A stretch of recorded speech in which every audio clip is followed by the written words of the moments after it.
Hey guys, it's been a while, and today's video I want to do a video response to Legend Killer 410 on his Rey Mysterio shoot. This video is going to be totally, unscripted. Everything's just coming off the top of my head. Usually I have a little sheet just to, look at and pretty much tell me in order what to say. And so I thought I'd just, do this and do it unscripted, see how it comes out. And I can start off by saying, unlike Legend Killer, he was a big fan of WCW back in the day.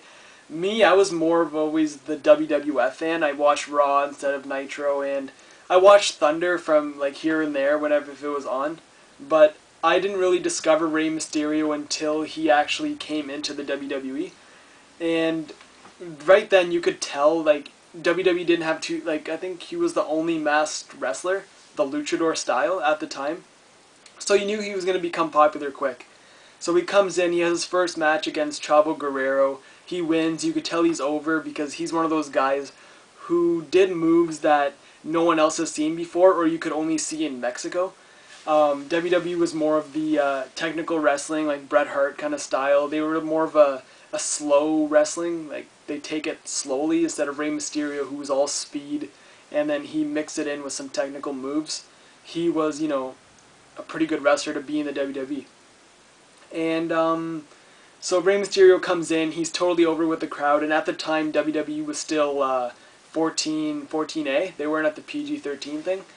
So Rey Mysterio's pretty much mid-card, just a mid-card guy pretty much his whole career pretty much. And there came a time, I think, when Eddie Guerrero won the title, him and Rey Mysterio had a match, and the crowd was seriously 50-50.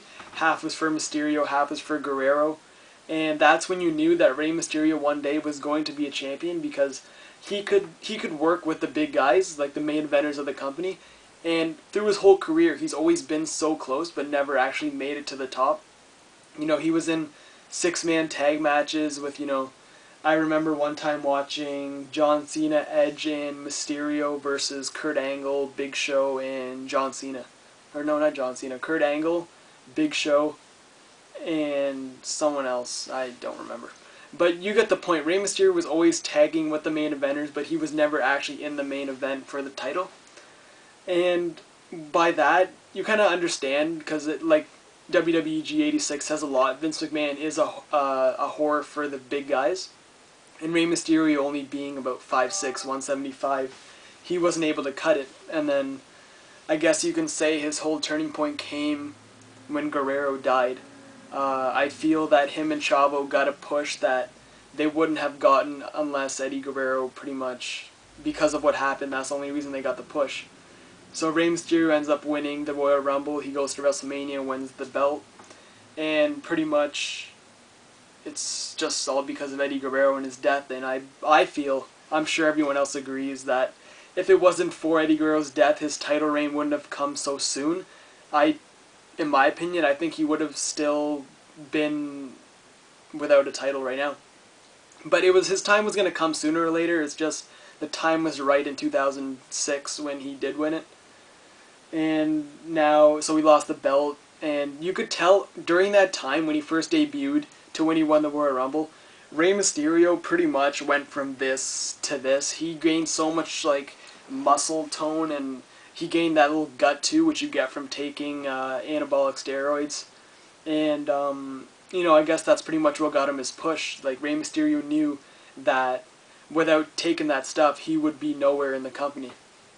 And so that's, Rey Mysterio's bigger now, he's a champion, and now WWE has turned into PG-13, where Rey Mysterio is pretty much the Stone Cold Steve Austin of the Attitude Era. He fits right into what WWE's looking for, their demographic of kids being between the ages of, let's say, 8 and 12. They all look up to Rey Mysterio as, as a Superman kind of character, not to, excluding John Cena, of course. But, he comes to the ring, he does this whole thing with the crowd, with the whole head thing, he puts the mask on the kids, just to get the kids more involved. And, of course, you always see the crowd's always behind Rey Mysterio, and that's what you gotta remember. Even if they're kids or adults, they're all behind Mysterio, because he's something different. When you go in the ring, for most of the time, you'll see something that you've never seen before. So, Rey Mysterio's on this, this good career. He's gotten injured a couple times, but, you can't really stop that. The road schedule's so brutal for him, I would imagine. But I think it was just last week he gets suspended for 30 days for failing the drug policy. And at first it was reported that it was because he was taking marijuana or something. But it turned out that Mysterio had a prescription for the pills that he had. So you might never know. He could pretty much be innocent because he does have a prescription to prove that he's not doing anything illegal, but either way he did fail the test. And for you guys who haven't watched SmackDown already, for you guys who don't know what's going to happen on SmackDown, he lost the belt to John Morrison. So John Morrison is the new Intercontinental Champion, and Mysterio's suspension has started this Wednesday. So Wednesday, which is today, is the first day of his suspension. So I guess we'll see Mysterio in about 30 days, and I think he'll have the title once he comes back. I do think he's going to win it, but I have a feeling he's going to lose it in a very short time after he comes back. Because I think the belt's just there to give him that little push and get his spot back, I guess you can say. And I think Dolph Ziggler will win the belt from him sooner or later. But I hope Morrison keeps the belt. But in my opinion, I think Morrison's more of a world title quality. I think he's proven himself many times in the past, and I think he should be facing CM Punk in very, very soon for the title. I think their feud can be very good. And yeah, that's about it. Let's see how much time I got left. See what else I can say. This is a little short of a shoot. I don't know, what else is there really to say about Mysterio? Like, he's had amazing matches in his career. His whole feud with Eddie Guerrero was a very memorable one, with the whole Dominic being the son. The storyline was dumb, but the matches they had to back up the storyline were truly amazing. I think the most memorable one would probably be the SummerSlam ladder match, and just an amazing match if you guys haven't seen it. Another good match Mysterio had with Guerrero would be at WrestleMania 21, which is one of my favorite WrestleMania matches of all time. And, even back in WCW, Mysterio and Guerrero always had this good chemistry together. And I'm pretty sure it was at Halloween Havoc where they had that 5-star classic match.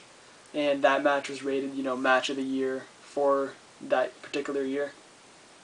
And now it just seems like the old Rey Mysterio's in the past. He's getting older now, he's getting bigger, he can't keep up with, he can't do what he did when he was in his 20s and early 30s. And I think Rey Mysterio's time to retire is coming soon. And WWE really has to do something to bring a new masked wrestler in here, into their company. Which I actually heard from ROH they were really considering bringing El Generico in. He's just like another Rey Mysterio from the WCW days. I could see him being very kid-friendly. So you never know. Like, WWE's already signed Bryan Danielson, so you never know who else is going to jump over, because I know they were looking for at least 5 ROH guys, and I forgot who they were, but I know Generico was one of them. They already got Danielson. Cole Cabana was, you could say, the perfect fit because of the whole charisma and his whole thing, but he failed epically in the WWE. And yeah, so there's my Rey Mysterio shoot. Leave your thoughts on Rey Mysterio in the comment section. And before I go, I wanted to thank you guys for getting me to 1,000 subscribers. I think I got like 1,022 at the moment. And so, I want to thank everybody. There's of course these particular guys that I'll mention in a couple seconds, but everyone who've been behind me since, 5-6 months ago when I first started, my very first video to my newest video, everyone who's commented, rated, good or bad, it doesn't matter. You guys got me to where I am. And, it's not over yet. I'm going to keep going as long as I can do this YouTube thing, as long as I got time, just give you guys a video here and there. But I guess there's a couple people actually that really got me to this point, I guess you can say. First being Freaking Yaya 88. If you guys haven't seen my first video, it was a video response to his thing, to his DVD collection, I remember. And that's how it all started, he's pretty much the one who inspired me to do this stuff, and here I am. And Air1865, he was pretty much responsible for my first 75 to 100 subscribers. I remember when I had about 3, he started talking to me, and I'm like, dude, you gotta get me like get me known, and he shouted me out one of his videos, and it was just take off from there. And of course, Legend Killer 410, he's been through all this thing with me. We've had a lot of fun videos together, and then we're gonna keep going. We actually got a big one coming next week after. You guys got to check that out. So there you go. Thank you for 1,000 subs, and I'll see you guys next time.